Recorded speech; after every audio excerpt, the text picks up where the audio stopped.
नमस्कार दोस्तों, आप सबका स्वागत है आज सेकंड पार्ट में एग्री इंफ्रा फंड के रिलेटेड।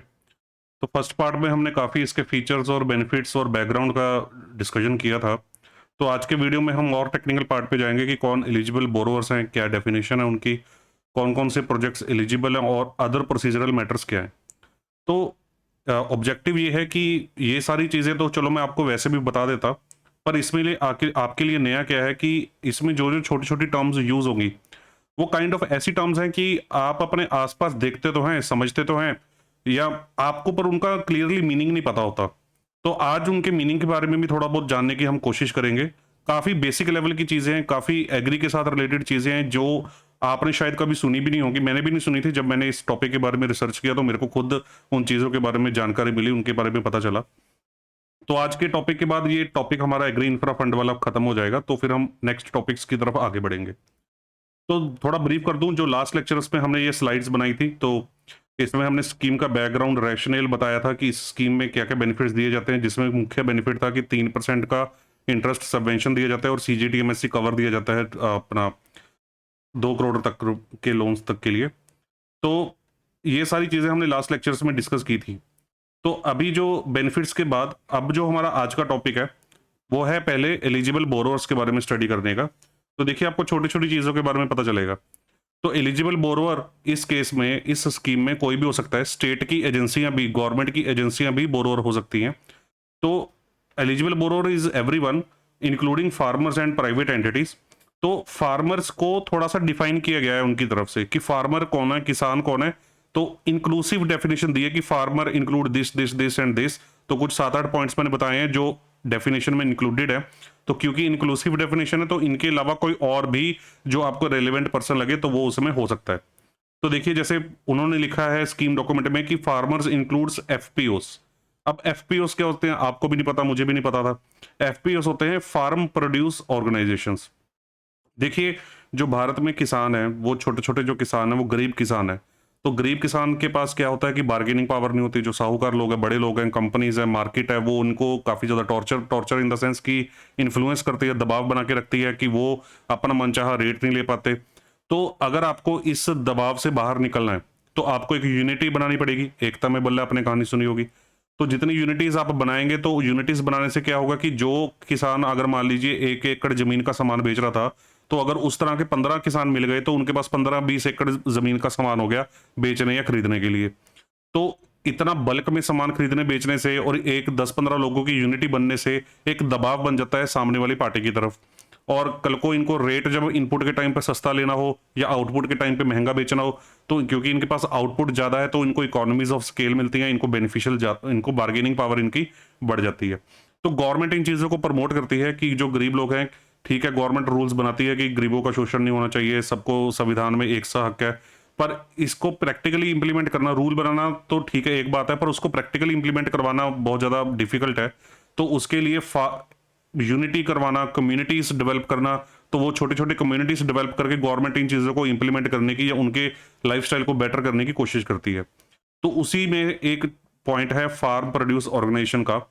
तो ये ज़्यादा आज़ाद तरीके से काम करते हैं रेदर देन कोऑपरेटिव सोसाइटीज़ के। कोऑपरेटिव सोसाइटीज़ भी एग्ज़िस्ट करती हैं, वो भी सेम मॉडल पे काम करती हैं। तो ये ग्रुप ऑफ फार्मर्स होते हैं, तो वो इकट्ठे होके काम करते हैं, ग्रुप ऑफ फार्मर्स। तो ये एग्रीगेटर्स हैं, ये अकोमुलेट करते हैं इनपुट्स को, यानी कि उनको जो जैसे बीज चाहिए, फर्टिलाइज़र चाहिए, उनकी इनपुट की रिक्वायरमेंट को अकोमुलेट करते हैं कि भई हमें इतने बीज चाहिए, हमें इतनी फर्टिलाइज़र चाहिए, तो वो सारी बल्क में खरीद के अपने मेंबर किसानों को बाँट देते हैं। सिमिलरली आउटपुट जो उनकी किसानों की आउटपुट है, उसको मार्केट में जब बेचने जाते हैं, तो उनको सपोर्ट प्रोवाइड करते हैं कि देखिए हमारे पास तो इतना 1000 टन माल पड़ा है, 10 किसानों का तो 1000 टन माल हमें बेचना, तो हमें ये रेट चाहिए। तो दबाव बन जाता है, तो उससे क्या होता है कि इकोनॉमीज ऑफ स्केल इनको मिलती हैं और बार्गेनिंग पावर इनकी हाई हो जाती है। जो गवर्नमेंट ने यूनियन बजट 2017-18 में अनाउंस किया था कि जो ये फार्म प्रोड्यूस ऑर्गेनाइजेशंस हैं, तो ये एग्रीगेटर के काम के अलावा कि इनपुट आउटपुट एग्रीगेटर के अलावा ये काम भी कर सकती हैं कि ये इनपुट्स को कलेक्ट कर सकती हैं, उनकी सॉर्टिंग का काम कर सकती हैं, कि छंटाई करना, ग्रेडिंग का काम कर सकती हैं, उनकी पैकिंग का काम कर सकती हैं अपनी प्रेमिसेस में। तो ये कंपनीज एक्ट में भी रजिस्टर हो सकते हैं और कोऑपरेटिव सोसाइटीज एक्ट में भी रजिस्टर ये हो सकते हैं।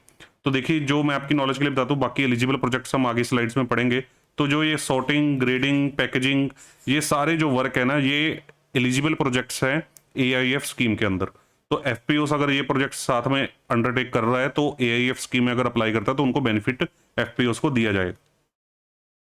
तो पैक्स, सेकंड एंटिटी फार्मर्स में क्या इंक्लूडेड है? पैक्स। पैक्स मतलब primary agricultural credit societies. Credit मतलब आप समझते हैं कि लोन देना।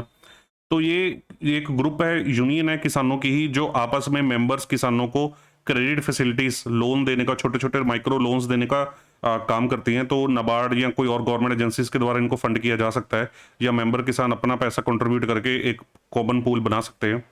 तो ये विलेज लेवल पे काम करती हैं कोऑपरेटिव क्रेडिट सोसाइटी। तो ये क्रेडिट सपोर्ट प्रोवाइड करती हैं फार्मर्स को।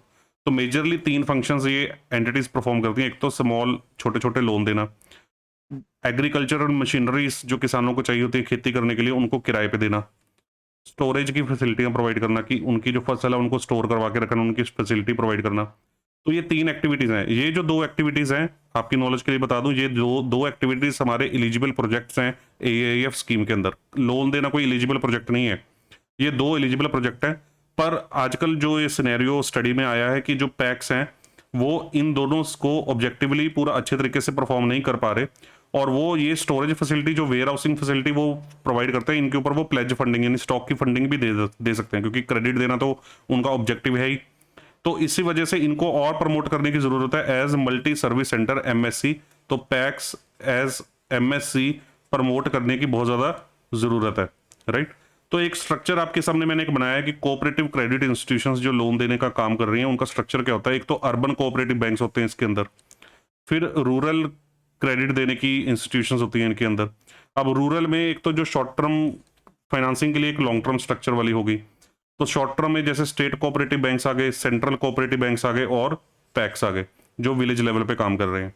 उसके बाद लॉन्ग टर्म स्ट्रक्चर में जैसे state cooperative agri and rural development bank आ गए, primary cooperative agri and rural development bank आ गए।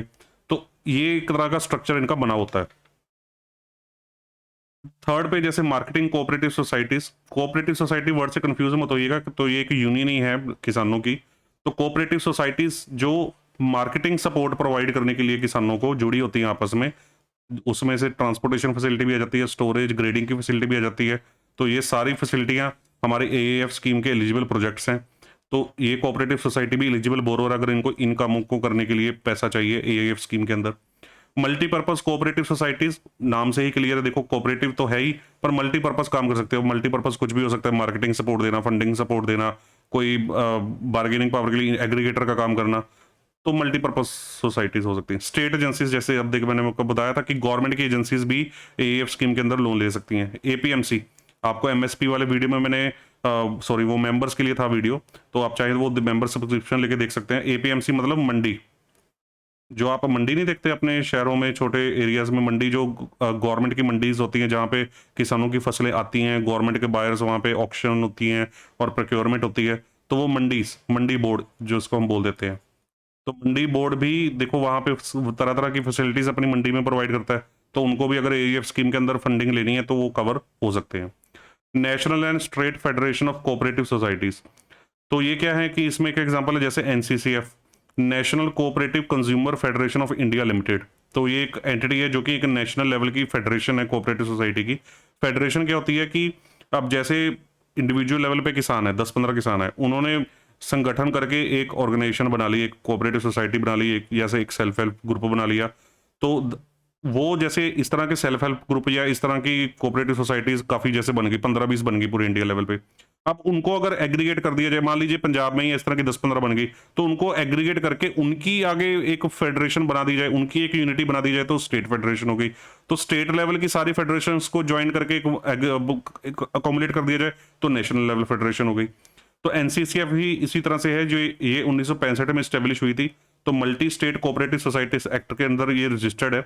तो काफी सेगमेंट्स को ये सर्विसेज प्रोवाइड करती है, इंक्लूडिंग एग्रीकल्चर सेगमेंट जो हमारा आज का टॉपिक है। तो इसका जो ऑब्जेक्टिव होता है वो होता है कि डिस्ट्रीब्यूट करना कंज्यूमर गुड्स को रीजनेबल रेट्स के ऊपर। तो distribution of consumer goods, distribution का काम हमारा AIF के अंदर एलिजिबल प्रोजेक्ट है। देन बात करते हैं फेडरेशंस ऑफ FPOs तो आपने पढ़ दिया। तो फेडरेशंस नेम से ही क्लियर है, फेडरेशन तो एक एसोसिएशन ही होती है उनकी। तो आगे FPOs ने, जैसे मान लीजिए ये इंडिविजुअल किसान है, 15 किसान है मान लीजिए, ये इन्होंने एक FPO बना ली। तो ऐसी 15 एफपीओज हैं, मान लीजिए 15 एफपीओज हैं, तो उनकी एक आपस में फेडरेशन बन गई। तो हर एक एफपीओ में से एक एक मेंबर यहाँ पे जैसे मेंबर बन जाएगा फेडरेशन में। तो इस तरह से तो federation of India FPO and aggregation, FOI FFA एक एग्जांपल है फेडरेशन ऑफ एफपीओ का। तो नॉन ऑपरेटिव ऑर्गेनाइजेशंस होती हैं, 2011 में ये रजिस्टर हुई थी। तो federation of self help group, self help group पहले समझ लीजिए कि क्या होते हैं। सेल्फ हेल्प ग्रुप होता है कि एक इनफॉर्मल ग्रुप है 10-20 लोगों का, इनफॉर्मल है देखिए, तो जिनका सेम इकोनॉमिक बैकग्राउंड है। जैसे हम मान लीजिए हम बैंकर्स ने एक ग्रुप बना लिया, तो ठीक है, तो वो 10-20 लोगों का एक ग्रुप है जो एक कॉमन पर्पस के लिए इकट्ठे होते हैं, यूनियन कराने की, यूनियन क्रिएट करने की ही बात है। तो देखिए एक चीज याद रखिए, जब आप सीजीटीएमएससी की पॉलिसी पढ़ेंगे, आपको पता है एईएफ स्कीम में सीजीटीएमएससी का कवर है 2 करोड़ रुपए तक का। तो आप सीजीटीएमएससी की जब पॉलिसी पढ़ेंगे, तो सीजीटीएमएससी की पॉलिसी पढ़ेंगे तो उसमें लिखा है कि सीजीटीएमएससी हर एक स्कीम के लिए दिया जाएगा एक्सेप्ट फॉर एग्रीकल्चर। एग्रीकल्चर की एक्टिविटी के लिए सीजीटीएमएससी नहीं दिया जाएगा, और सेल्फ हेल्प ग्रुप्स को सीजीटीएमएससी नहीं दिया जाएगा। ये सीजीटीएमएससी की पॉलिसी में लिखा है।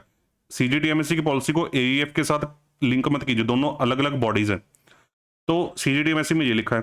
अब सवाल आया कि क्योंकि एईएफ स्कीम के अंदर तो सारी एग्रीकल्चर एक्टिविटीज के साथ रिलेटेड फंडिंग मिलनी है, तो उसमें एईएफ ने बोल भी दिया कि 2 करोड़ का सीजीटीएमएससी आपको कवर देगी। तो सीजीटीएमएससी से बकायदा इसके ऊपर सर्कुलर के थ्रू एक क्लैरिफिकेशन लिया गया।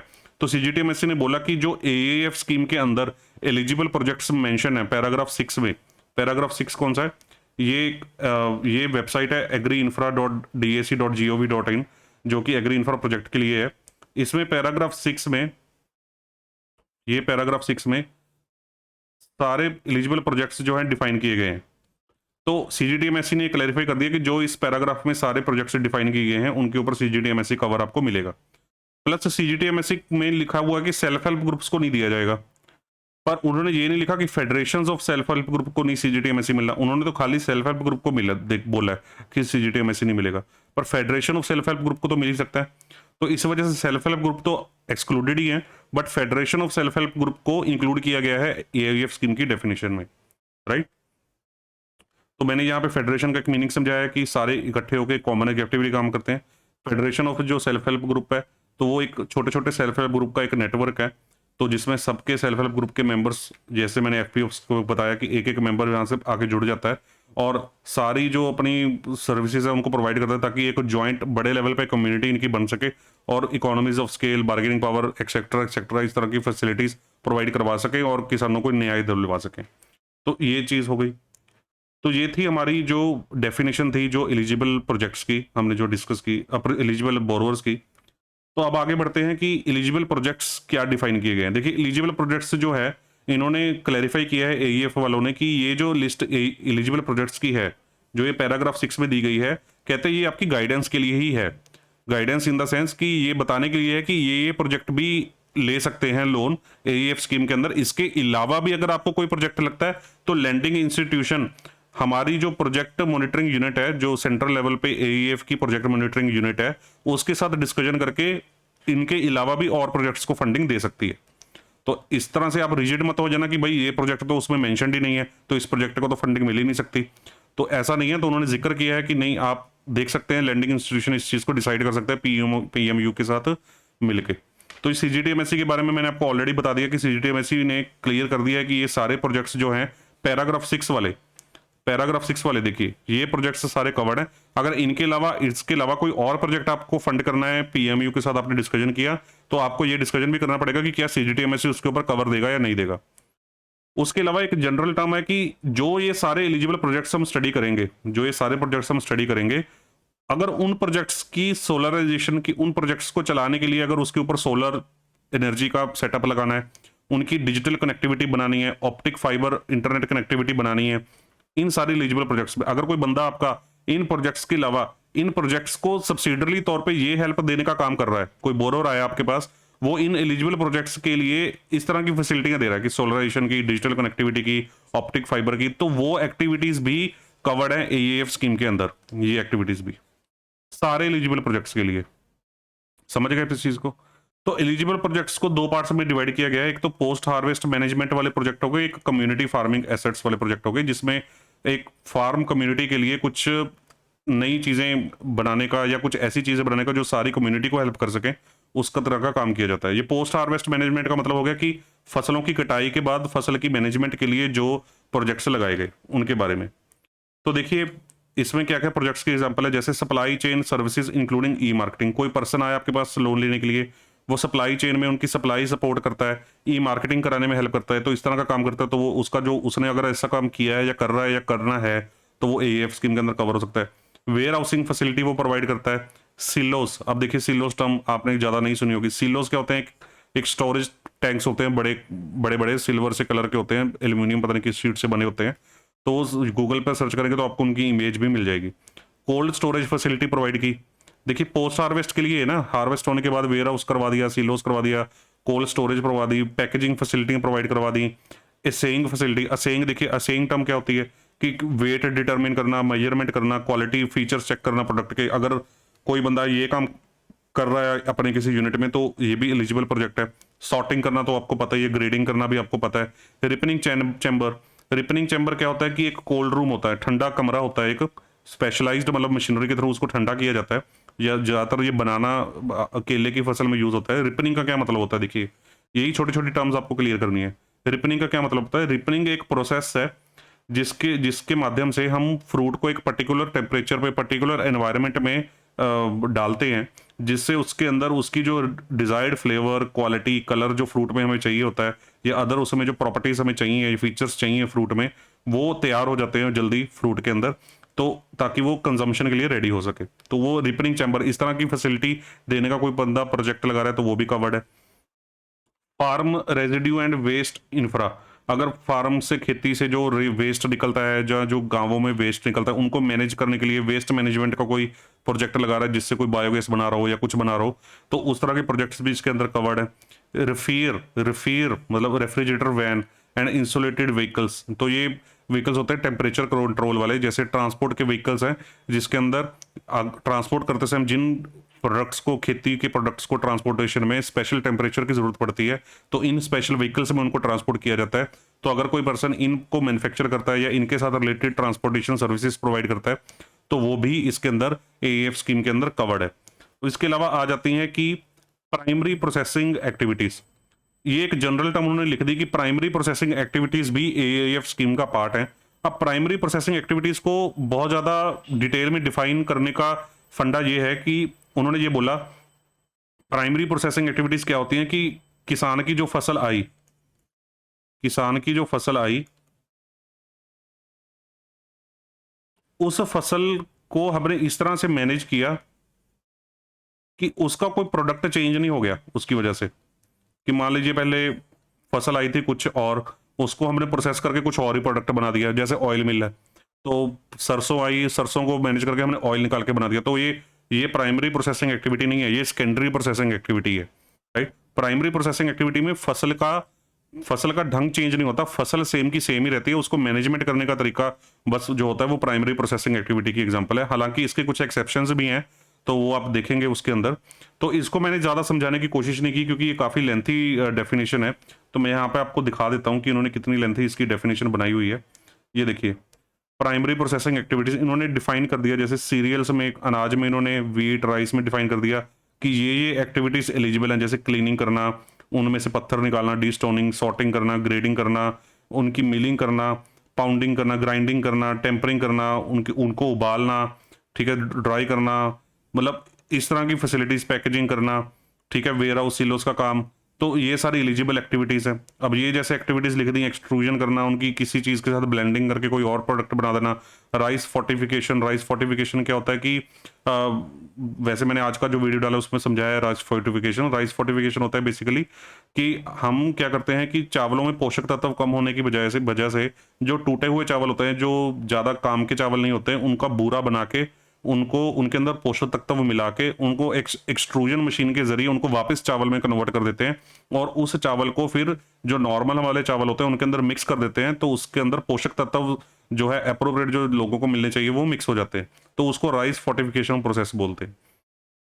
ऐसे ही उन्होंने फ्रूट एंड वेजिटेबल्स में डिफाइन किया एलिजिबल और नॉन एलिजिबल एक्टिविटीज को, ऑयल सीड पल्सेस के अंदर डिफाइन किया, स्पाइसेस कैश क्रॉप्स के अंदर डिफाइन किया। तो ये बहुत ज्यादा लेंथी लिस्ट है, तो इसको कभी आपको टाइम मिले तो आप खुद बैठ के पढ़ लीजिएगा, तो आपको क्लियर हो जाएगा। इसमें कुछ ऐसी चीज़ें आपको देखने को मिलेंगी जिसके अंदर आप पाएंगे कि फसल की कुछ फॉर्म तो चेंज हो रही है, कुछ फॉर्म चेंज हो रही है। जैसे फ्रूट एंड वेजिटेबल में इन्होंने एलिजिबल लिख दिया कि अचार बनाना फ्रूट या वेजिटेबल का, तो अचार बनाने से उसकी फॉर्म तो चेंज हो ही गई, तो उसको इनएलिजिबल कर दिया। पर कुछ जगह पे आप पाएंगे कि थोड़ा बहुत फॉर्म चेंज हो रही है, उसको एलिजिबल किया हुआ है, तो उतनी एक्सेप्शंस को हम मान के चलेंगे अपने पास। तो ये तो हो गया पोस्ट हार्वेस्ट मैनेजमेंट वाले। अब आते हैं हमारे कम्युनिटी फार्मिंग एसेट्स वाले प्रोजेक्ट्स। अब ये कौन से प्रोजेक्ट्स होते हैं, देखिए ध्यान से।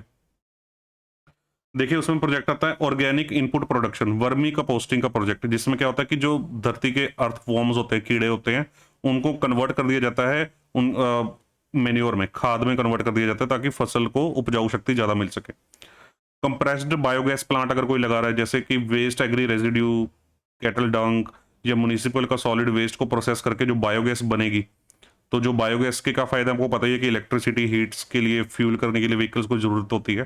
तो बायोगैस को प्रोडक्शन का इनको प्रोसेस करके जो काम कर रहा है वो भी एक तरह से अपना एलिजिबल प्रोजेक्ट है। Biostimulant production unit, production unit word तो आपको पता ही है। बायोस्टिमुलेंट क्या होता है? Biostimulants are products that use need of that reduce need of fertiliser, reduce word आना था यहाँ पे। ये फर्टिलाइजर्स की नीड को कम करते हैं बायोस्टिमुलेंट। अब एक प्रोडक्ट ऐसा है कि जो फर्टिलाइजर्स की नीड को कम करता है और इसको फर्टिलाइजर की रिप्लेसमेंट के तौर पे यूज करता है, और जिससे प्लांट की ग्रोथ अच्छी होती है। तो ऐसा कोई प्रोजेक्ट लगाया आपने, वो भी कवर्ड है। कोई स्मॉल एग्री सेक्टर के लिए आपने कोई इंफ्रास्ट्रक्चर फैसिलिटीज प्रोवाइड की, तो वो कवर्ड है। ड्रोन्स परचेज किए, ड्रोन्स तो आपको पता ही है, वो छोटे छोटे ड्रोन्स उड़ रहे होते हैं। तो कोई स्पेशलाइज्ड सेंसर्स, मतलब ये स्मार्ट एग्री का प्रोजेक्ट आ गया आपका बेसिकली, ये दोनों स्मार्ट एग्री। तो स्पेशलाइज्ड सेंटर्स, आर्टिफिशियल इंटेलिजेंस का प्रयोग करने का आपका कोई काम है एग्रीकल्चर में, तो इस तरह के प्रोजेक्ट्स आपके कवर्ड हैं। रिमोट सेंसिंग फैसिलिटी आपने प्रोवाइड की। रिमोट सेंसिंग फैसिलिटी होती है कि सॉइल की क्वालिटी चेक करने की फैसिलिटी। कोई इंटरनेट फैसिलिटी प्रोवाइड की जीआईएस एप्लीकेशन के थ्रू। जीआईएस एप्लीकेशन क्या होती है कि पूरे आपके खेत का एक मैप बन जाता है, मल्टी लीड मैप, जिसके अंदर आप उसको विजुअलाइज कर सकते हैं और प्रॉपर्ली डिसाइड कर सकते हैं कि कहाँ पे आपको फसल लगानी है, कहाँ पे आपकी उपजाऊ शक्ति कम है, ज़्यादा है। तो इस तरह से, तो इस तरह की आप प्रोजेक्ट लगा रहे हैं कि जो किसानों को इस तरह से मदद करे, वो भी आपका कवर्ड है। नर्सरी तो आपको पता ही है, नर्सरी आप लगा रहे हैं। टिश्यू कल्चर, टिश्यू कल्चर क्या होता है कि एक बायोलॉजिकल रिसर्च है जिसमें क्या होता है कि एक टिश्यू निकाली जाता है एनिमल्स या प्लांट्स में से, उसको एक आर्टिफिशियल एनवायरनमेंट में रखा जाता है, उसको प्रोटेक्ट करने के लिए, उसकी सर्वाइवल के लिए, ताकि बाहरली चीज़ों से उसको नुकसान ना हो और उसकी प्रॉपर्टीज बनी रहे, जिससे आगे उसको यूज करके कुछ और चीज़ें बनाई जा सके। तो ऐसे टिश्यू कल्चर में आप काम कर रहे हैं, वो भी कवर्ड है। अब ये मैंने आपको ऑलरेडी समझा दिया था कि आप फार्म की मशीनरीज इंप्लीमेंट्स को किराए पे देते हैं, तो ये भी कवर्ड है। आप हार्वेस्ट फसलों की कटाई या खेती को ऑटोमेशन करने का काम करते हैं, जैसे कंबाइन हार्वेस्टर का काम करते हैं, तो वो भी कवर्ड है। सोलर पंपिंग सिस्टम, आप पंपिंग, जो पंप चलते हैं एक खेत में पानी देने के लिए, तो उसको सोलर एनर्जी की तरफ से चलवाने का काम करवा रहे हैं, तो उस तरह का प्रोजेक्ट भी आपका कवर्ड है। सोलराइजेशन ऑफ ग्रिड, जो पावर ग्रिड है, जो पावर पंप्स को कनेक्ट करती है खेतों में, तो अगर उस ग्रिड में कई बार पावर कट लग जाए तो सारा काम रुक जाता है, तो उसको सोलर एनर्जी के साथ आप कनेक्ट करते हैं, ताकि खेतों में सोलर एनर्जी जाए, और अगर पावर कट लग जाए तो उससे सोलर एनर्जी से जो स्पेयर इलेक्ट्रिसिटी बनी है उसको यूज करके वो अपना काम चला सकें। तो ये भी प्रोजेक्ट्स आपके कवर है। आप सिंचाई के लिए कोई पॉन्ड्स, लेक्स बनवाने का काम कर रहे हैं, जिसको इंटीग्रेटेड स्पिजुनेला प्रोडक्शन प्रोसेसिंग यूनिट बोलते हैं, तो ये काम भी आपका कवर्ड है। शहद की प्रोसेसिंग का काम आपका कवर्ड है। प्लांट क्वारंटीन स्टेशन, जैसे कोविड में हमने क्वारंटीन किया था कि बाहर की डिसीज, बाहर के पेस्ट हमें पकड़ ना पाए, ऐसे ही प्लांट्स को क्वारंटीन किया जा सकता है एक अलग स्पेशलाइज्ड जगह पे, एनवायरनमेंट में, ताकि उनको पेस्ट से बचाया जा सके, डिसीज से बचाया जा सके।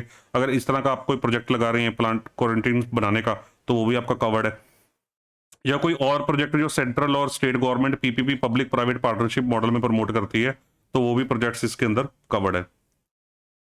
तो ये कुछ प्रोजेक्ट्स हैं जो ग्रुप्स के लिए ही कवर्ड है। ग्रुप्स कौन से? जो जैसे मैंने आपको बताया था, इंडिविजुअल्स के लिए या प्राइवेट एंटिटीज के लिए कवर्ड नहीं है, ये जो ग्रुप्स के लिए कवर्ड है, जैसे एफपीओ समझाया था आपको, फेडरेशन से समझाया था, कोऑपरेटिव समझाया था, वो सारे ग्रुप्स थे, यूनियंस थी सारी। तो ये प्रोजेक्ट्स उन यूनियंस के लिए ही कवर्ड है, उनको कोई और यूज नहीं करेगा। ट्रैक्टर्स वाला काम यूनियंस के लिए कवर्ड है, ट्रैक्टर्स प्रोवाइड करवाने का। लॉजिस्टिक फैसिलिटीज का काम यूनियंस के लिए कवर्ड है। अब देखिए इसमें नॉन रिफियर वैन और इंसुलेटेड व्हीकल्स का जिक्र किया गया है। नॉन रिफियर वैन, यहां पे हमने कौन सी वैन का जिक्र किया था? रिफियर वैन का। इंसुलेटेड, यहाँ पे नॉन फिर नॉन इंसुलेटेड का जिक्र है, यानी कि जो जिनके टेम्परेचर कंट्रोल का जिसके अंदर फीचर नहीं है, logistic facilities. Poly house green house का प्रोजेक्ट इसमें अंदर कवर है। एरोपोनिक फार्मिंग का प्रोजेक्ट उनको ग्रुप्स के लिए ही अलाउड है, इसको कोई और बंदा अप्लाई नहीं कर सकता इसके लिए। एरोपोनिक फार्मिंग क्या होती है कि इसमें प्लांट को ग्रो किया जाता है बिना मिट्टी के। अब आप तो नहीं तो मिट्टी में ग्रो होते देखा है, बिना मिट्टी के ग्रो किया जाता है। इसके अंदर जो उसकी जड़ें होती हैं वो हवा में ही लटकाई जाती हैं और उसको एक मिस्ट के थ्रू, अब आप बोलेंगे कि जड़ों को तो मिट्टी से पोषण मिलता है, तो इन प्लांट्स को पोषण कैसे दिया जाएगा ग्रो करने के लिए? तो उनको एक मिस्ट पर्टिकुलर मिस्ट, मतलब धुआं, एक धुआं लगा लो, मिस्ट को समझ लीजिए आप। धुआं एक ऐसा छोड़ा जाता है उस पर्टिकुलर रूम में जिसके अंदर ऐसे न्यूट्रिएंट होते हैं जो प्लांट्स की सारी नीड्स को पूरा करते हैं। तो ये मतलब सॉइल डिप्लीशन को बचाने के लिए आजकल नया मतलब एक एक्सपेरिमेंट बेस पे काम हो रहा है। तो अगर ये आप काम कर रहे हैं तो ये भी आपका उसके अंदर कवर्ड है, तो ग्रुप्स के लिए ही अलाउड है। वर्टिकल फार्मिंग कुछ नहीं है, आपकी इंडोर फार्मिंग है कि आप खेतों में ओपन में फार्मिंग नहीं कर रहे, इंडोर फार्मिंग कर रहे हैं, वो कवर्ड है। मशरूम की फार्मिंग आप ग्रुप लेवल पे ही आपको फंडिंग हो सकती है। हाइड्रोपोनिक फार्मिंग क्या होता है कि इसके अंदर भी प्लांट्स को ग्रो करने के लिए मिट्टी का इस्तेमाल नहीं करते। यहाँ पे तो हवा में लटका दिया था और हवा छोड़ के, इस पर्टिकुलर हवा छोड़ के उनको ग्रो कराया गया था। यहाँ पे उनको वाटर में ही उनकी जड़ों को छोड़ दिया जाता है, पानी के अंदर छोड़ दिया जाता है, और उस पानी में ऐसे न्यूट्रिएंट्स होते हैं कि जो प्लांट को ग्रो करने के लिए जरूरी होते हैं। तो सॉइल का इस्तेमाल नहीं किया जाता इसके अंदर, राइट। तो अब इसकी प्रोसेस क्या है अप्लाई करने की? देखिए, एप्लीकेंट को ऑनलाइन रजिस्टर करना पड़ेगा। इसके लिए ऑनलाइन रजिस्टर इनकी वेबसाइट पे ही होता है, agriinfra.gov.in पे। यहाँ पे जाके जब आप खोलेंगे इसकी वेबसाइट, तो यहाँ पे लॉगिन पे क्रिएट करके तो वहाँ पे वो अपना रजिस्टर कर सकते हैं, कोई भी जिन्होंने लोन लेना है इसके लिए। तो ऑनलाइन रजिस्टर करेंगे, वहाँ पे अपनी प्रोजेक्ट रिपोर्ट अपलोड करेंगे। तो प्रोजेक्ट रिपोर्ट के फॉर्मेट भी यहाँ पे रिसोर्सेज में, आई थिंक एक सेकंड में आपको चेक करके दिखाता हूँ। रिसोर्सेज में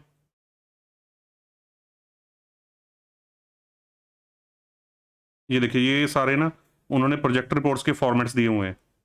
तो प्रोजेक्ट रिपोर्ट्स के फॉर्मेट भी आपको यहाँ पे मिल जाएंगे। तो प्रोजेक्ट रिपोर्ट का फॉर्मेट यहाँ से उठा लीजिए। और डॉक्यूमेंट चेकलिस्ट मोटा मोटा वही है जो आपके बैंकों में होती है कि ITRs लेना, बैंक स्टेटमेंट लेना, KYCs लेना, फाइनेंशियल सारे लेना, ITRs लेना, वो सारी डॉक्यूमेंट चेकलिस्ट वहाँ पे अपलोड कर दीजिए इनकी साइट पे ही।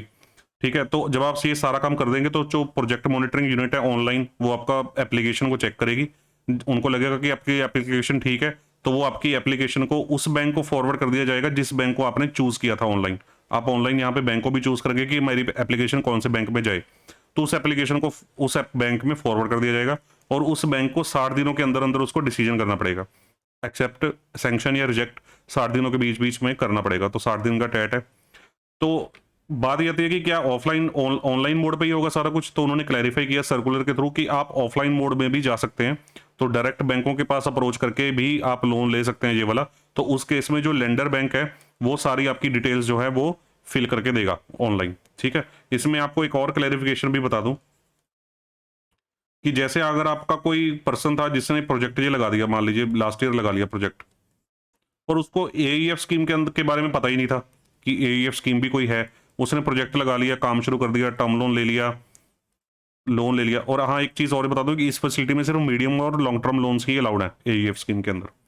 तो उसने टर्म लोन ले लिया, टर्म लोन को यूज़ करना शुरू कर दिया। अब आज उसको पता चला कि यार मैं तो इंटरेस्ट सबवेंशन के लिए भी एलिजिबल था, 3% की AEF स्कीम के अंदर कवर हो सकता था। तो क्या जो बंदा इस स्कीम के शुरू होने के बाद अगर कोई प्रोजेक्ट लगा चुका था और उसको स्कीम के बारे में नहीं पता था और आज वो चाहता है कि मेरे को इस स्कीम का बेनिफिट मिल जाए, तो क्या उसको वो बेनिफिट मिल सकता है? तो जी हाँ, उसको आज भी उसको आप कवर कर सकते हैं। पिछले साल टाइम का कवर नहीं मिलेगा, आने वाली चीज़ों के लिए कवर मिलेगा, आने वाले सालों के लिए उसको। तो आज भी वो अपने आप को कवर कर सकता है उसी टर्म लोन के लिए। तो आप उस केस में उसको बस ऑनलाइन रजिस्टर करना पड़ेगा अपने आप को दोबारा और समझाना पड़ेगा सारे स्कीम के अंदर। तो बैंक को वो ऑनलाइन अप्रूवल लेके अप्लाई करेगा तो बैंक उसको ओके कर देगा। तो बैंक भी आगे सेंट्रल टीम को इसके बारे में, जो PMU है, उनको अपडेट करेगा इस चीज़ के बारे में। तो ये भी कवर हो सकता है। तो बाकी कुछ अदर पॉइंट्स हैं इसके अंदर छोटे छोटे, आप समझ लेते हैं वो भी, कि अगर अकाउंट NPA हो जाए तो लेंडर को सारे एफर्ट्स करने हैं उनसे टोटल इंटरेस्ट रिकवर करने के लिए, इंक्लूडिंग सबवेंशन। तो अगर कोई खाता खराब हो गया तो सबवेंशन जो मिली थी up to the date of NPA उसको भी रिकवर किया जाएगा बोरोवर से। उसके बाद ये जो जैसे अब ICICI बैंक है फॉर एग्जांपल, अब ICICI बैंक में मान लीजिए ICICI बैंक पंजाब में मान लीजिए 1500 लोगों ने AEF स्कीम के अंदर लोन ले लिया। ऐसे ही हरियाणा में कितने लोगों ने ले लिया, मध्य प्रदेश में कितने लोगों ने ले लिया इसके अंदर लोन। तो मान लीजिए आईसीआईसी बैंक में टोटल पैन इंडिया लेवल पे 1 लाख लोगों ने 1 लाख प्रोजेक्ट्स को एईएफ स्कीम के अंदर फंड कर दिया गया। तो अब सबको इंटरेस्ट सबवेंशन मिलना है, सबको बेनिफिट देना है, तो कैसे होगा बेनिफिट? तो उन्होंने बताया कि हर एक लेंडर सबमिट करेगा consolidated claim across the country. एक क्लेम डालेगा across the country, 1 lakh borrowers का एक सिंगल डाटा जाएगा पूरे इंडिया लेवल पे, ऐसा नहीं स्टेट वाइज जाएगा। इंडिया लेवल पे आईसीआईसीआई बैंक इसको कंसोलिडेट करके एईएफ वालों को सबमिट करेगा कि भाई इतना हमें बेनिफिट चाहिए। तो जैसे इंटरेस्ट सबवेंशन लेनी है तो अप्रैल टू जून का 31 जुलाई तक उनको कंसोलिडेटेड डाटा सबमिट करना है। जुलाई से सितंबर का 31 अक्टूबर तक करना है, यानी कि अगले महीने की 31 तारीख तक। अक्टूबर से दिसंबर का 31 जन तक, जनवरी से फरवरी का 31 मार्च तक, और मार्च महीने का 30 अप्रैल तक। तो टोटल हर एक बैंक 5 बार सबमिट करेगा पर ईयर, पर बैंक। बोरोवर लेवल पे एप्लीकेबल नहीं, स्टेट लेवल पे एप्लीकेबल नहीं, हर एक बैंक का 5 सबमिशन जाएगा बस। देन लेंडर जो है वो प्रोजेक्ट मॉनिटरिंग यूनिट जो है एईएफ की, उनको यूटिलाइजेशन और एनडीओ सर्टिफिकेट भी प्रोवाइड करेगा गवर्नमेंट को time to time quarterly basis पे। तो उसमें बताएगा कि फिजिकल प्रोग्रेस कहाँ तक पहुंची कंस्ट्रक्शन की इस प्रोजेक्ट की। तो मॉनिटरिंग पर्पस के लिए ज़रूरी है एईएफ स्कीम ने, तो इसके बारे में ये लेंडर इंफॉर्मेशन देगा। उसके बाद ये जो प्रोजेक्ट था एईएफ का, इसके अंदर फाइनेंसिंग 1 लाख करोड़ तक देनी है गवर्नमेंट ने, 1 लाख करोड़ तक देनी है। तो 1 लाख करोड़ को स्टेट वाइज डिवाइड किया गया है सारी स्टेट्स में। जैसे पंजाब को 4713 करोड़ 4713 करोड़ का बजट पंजाब को मिला है, और सबसे ज़्यादा बजट यूपी स्टेट को मिला है। तो ये भी इनकी वेबसाइट पे अपलोडेड है। तो ये अब बजट उनका 1 लाख करोड़ का ऐसे एलोकेटेड है स्टेट के एरिया वाइज या खेती बाड़ी के एरिया वाइज, उन्होंने ऐसे एलोकेशन की है कि किसको कितना कितना फंडिंग सपोर्ट दिया जाएगा, मतलब कितना कितना कितना कितना बेनिफिट किस किस स्टेट को दिया जाएगा। ये चीज़ फिक्स नहीं है, गवर्नमेंट ने इसमें क्लैरिफाई किया है कि अगर किसी स्टेट को बाद में पता चलता है कि ज़्यादा फंडिंग की रिक्वायरमेंट थी, ज़्यादा पैसे की रिक्वायरमेंट थी, तो वो चेंज भी किया जा सकता है टाइम के साथ। तो एईएफ स्कीम में नेशनल लेवल पे, स्टेट लेवल पे, डिस्ट्रिक्ट लेवल पे मॉनिटरिंग कमेटीज का गठन कर दिया गया है, ताकि इस प्रोजेक्ट की इंप्लीमेंटेशन की, स्कीम गाइडलाइंस की प्रॉपर मैनेजमेंट होती रहे। जो लोगों को प्रोजेक्ट्स अलॉट हुए हैं, जो लोग काम कर रहे हैं, उनका प्रॉपर प्रोग्रेस चेक करते रहें। तो ये चीज़ संगठन किया गया है। तो जो इंटरेस्ट सबवेंशंस हैं जो और क्रेडिट गारंटीज हैं, वो लैंडिंग इंस्टीट्यूशंस को पीएफएमएस के थ्रू अपना रिलीज कर दी जाएंगी। पीएफएमएस क्या है? पब्लिक फाइनेंशियल मैनेजमेंट सिस्टम है। ये एक सॉफ्टवेयर है गवर्नमेंट का, जो सब्सिडीज ग्रांट्स रिलीज करने के लिए इस सॉफ्टवेयर के थ्रू सारी एंट्रीज की जाती हैं। तो सारा ट्रैक रिकॉर्ड इस सॉफ्टवेयर के अंदर बना रहता है। तो ये था एईएफ प्रोजेक्ट। आई होप आपने इस सबको समझा होगा, एंजॉय किया होगा। बाकी नेक्स्ट वीडियो में नेक्स्ट टॉपिक के साथ आपको मिलूंगा। Thank you very much guys.